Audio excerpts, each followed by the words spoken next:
क्योंकि साधना शुरू होने के बाद बीच में रुक नहीं सकते और पीछे मुड़ भी नहीं सकते। इसका असर ज्यादा भयानक हो सकता है। मैं सोचने लगा, मेरी जिंदगी अब पटरी पे आ रही थी। अमेरिका का वीजा मिल गया था, पैसों की प्रॉब्लम खत्म हो गई थी। इन सब में पढ़ने की जरूरत नहीं है, क्या इस चक्कर में पढ़ना चाहिए?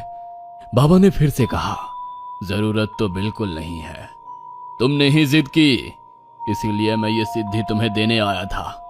पर अगर तुम तैयार नहीं हो तो मैं यहां से चला जाता हूं, क्योंकि अगर पूरी लगन से तुमने सारे विधि नहीं किए तो ये सिद्धि तुम्हारे लिए नरक का द्वार बन जाएगी, तुम्हारी जिंदगी तबाह कर देगी।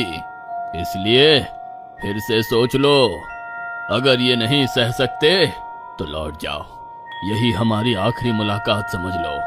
बाबा ने मुझे डरा ही दिया।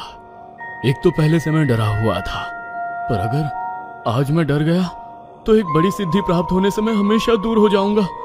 लोगों के मन की बात जानना, उनके भेद जानकर उनसे अपनी मर्जी अनुसार काम करवाना, उनका भूत भविष्य जानकर उनकी जिंदगी पे कंट्रोल करना, इतनी ताकत देने वाली सिद्धि को मैं नहीं जाने दे सकता। मौका होते हुए भी अपने फट्टू होने की वजह से मैं एक बड़ी सिद्धि खोना नहीं चाहता था। मैंने हिम्मत जुटाकर कहा, नहीं बाबा, साधना की तैयारी कर लीजिए, मुझे सिद्धि चाहिए। बाबा फिर से मुस्कुराए और उन्होंने आग जलाकर कुछ मंत्र बोलना शुरू किया। मुझे उनके सामने बिठा दिया। साधना के बीच में वह मुझ पर कभी कुमकुम छिड़कते थे तो कभी काली राख, कभी उस खोपड़ी में राख खून भी छिड़कते थे। बाबा की विधि शुरू ही थे, धुआं धुआं होने लगा। वैसे मुझे लगने लगा हम दोनों के अलावा वहां कोई मौजूद था। उस उभरते धुएं से बड़े डरावने चेहरे दिखने लगे थे और बड़ी ही गंदी बदबू आने लगी थी। मुझे ऐसा लगा जैसे किसी भी पल में उल्टी कर दूंगा। फिर सारा धुआं उस बच्चे के लाश में चला जाने लगा। आग की लपटें बढ़ने लगी। सामने पड़ी बच्चे की लाश थरथराने लगी। खोपड़ी में रखा खून उबलने लगा। मैं डर से कांप रहा था, पर अब मैं पीछे नहीं हट सकता था, क्योंकि अब मुझे सिद्धि मिलने वाली थी। लेकिन विधि खत्म नहीं हुआ था। बाबा ने मुझसे मंगाए हुए चावल का बड़ा ढेर उस बच्चे के लाश पर डाल दिया। उस चावल में बाबा ने मांस का टुकड़ा मिला लिया, फिर उस पर उबलता हुआ खून डाल दिया। उस चावल से धुआं निकलने लगा। चावल के नीचे दबी हुई बच्चे की लाश शायद थरथरा रही थी। फिर कुछ देर बाद सब शांत हो गया। चावल लाल काला दिख रहा था, पक गया था। बाबा ने उस चावल का कुछ हिस्सा मुझे खाने के लिए दिया। मुझे ये बात सोचकर ही उल्टी आने लगी, पर बाबा ने कहा, खाओ इसे, अब पीछे नहीं हट सकते। मैंने एक निवाला खाया और मुझे चक्कर आने लगे। बाबा ने फिर से चावल के कई सारे हिस्से कर दिए और कहा, आधा हिस्सा तुम हर रोज सुबह शाम खाते रहना, इसके अलावा तुम कुछ भी नहीं खाओगे।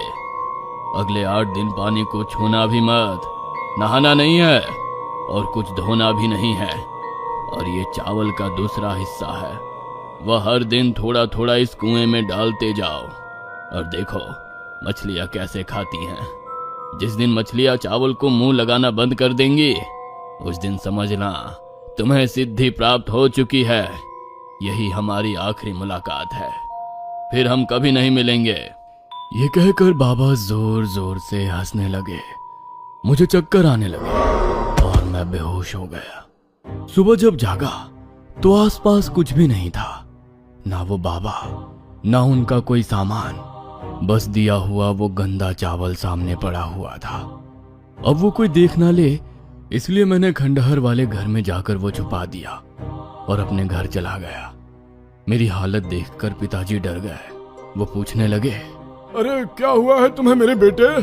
मैंने दूर से ही उन्हें कहा, अब आप मेरे मामले में दखल देना बंद कीजिए। जमीन बिक गई है, अब उस तरफ गलती से भी मत जाइएगा।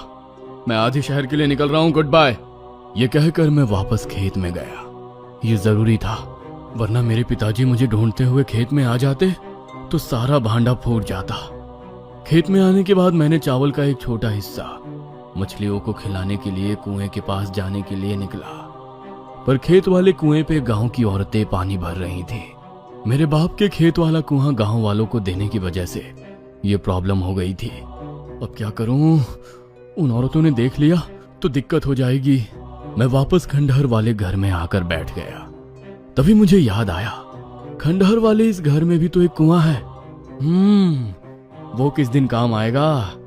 मैं खुश हो गया। मैं चावल लेकर घर के कुएं की ओर बढ़ा। कुएं में झांक कर देखा, ज्यादा पानी नहीं था, पर मछलियां थीं। मैंने चावल फेंका, मछलियां उस पर झपट पड़ी। मैं खुश हो गया। फिर अगले कुछ दिन उस घटिया से घर में ही छुप के रहने लगा। दिन गुजरते गए। इतने दिनों में ना मैंने पानी पिया, ना नहाया, ना मुंह धोया। एक ही समस्या थी, मुझे हर रोज गंदा, बदबूदार, लाश पर पकाया हुआ खून भरा चावल खाना पड़ रहा था। 8-10 दिनों बाद चावल खत्म होने को आए, तब मुझे महसूस हुआ चावल के नीचे कोई लाश ही नहीं थी। जहां तक मुझे याद था, बाबा ने बच्चे की लाश पर ही चावल रखकर पकाए थे। फिर वो लाश कहां गई? पता नहीं, कोई चमत्कार ही होगा। खून से सना खाना खाने के दिन खत्म हो गए थे। अब मैं सर्वशक्तिमान बनने की कगार पे था।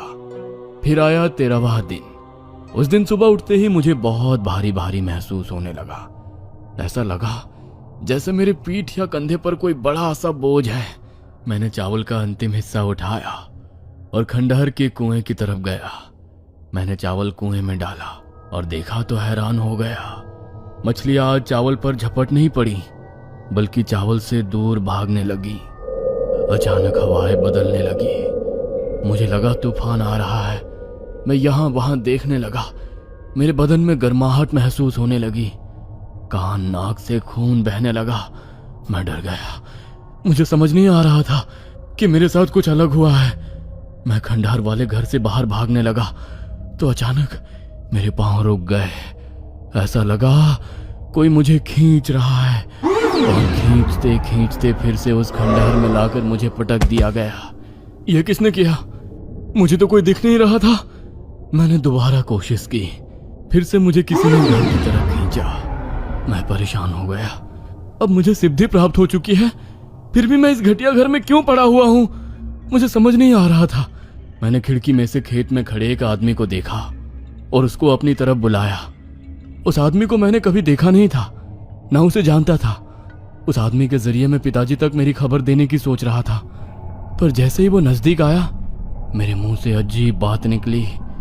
मेरी आवाज मेरी नहीं थी।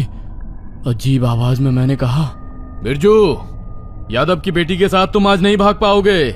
आज तुम्हें गांव वाले मार डालेंगे। वो आदमी डर गया और डर के मारे भाग गया। मैं हैरान हो गया, ये मेरे साथ क्या हो रहा था? मैंने उस आदमी का भूत, भविष्य और मन की बात जान ली, पर यह वैसे नहीं हो रहा था जैसे मैंने सोचा था। मैंने आवाज लगाकर रास्ते से आने जाने वालों को बुलाने की कोशिश की। कुछ लोग आते थे, पर पता नहीं मुझे देखकर डर कर भाग जाते थे। 2 दिन ऐसे ही गुजरे। अब मेरे लिए इस खंडहर में एक एक पल बिताना मुश्किल हो गया था। आखिर एक दिन एक आदमी ने मुझे पहचान लिया और वो मेरे पिताजी को लेकर आ गया। पिताजी मेरी हालत देखकर रोने लगे। वो दरवाजे के अंदर आने की कोशिश कर रहे थे कि दूर जाकर गिर पड़े। जैसे कोई शक्ति उन्हें घर के अंदर नहीं आने दे रही थी। वो वहीं बैठे रोने लगे और बोलने लगे, बेटा, अरे बेटा, ये क्या हो गया तुम्हें? तुम तो शहर जाने वाले थे, अमेरिका जाने वाले थे। पिताजी को ऐसा रोता देख मुझे भी रोना आ गया। मैं बहुत शर्मिंदा था।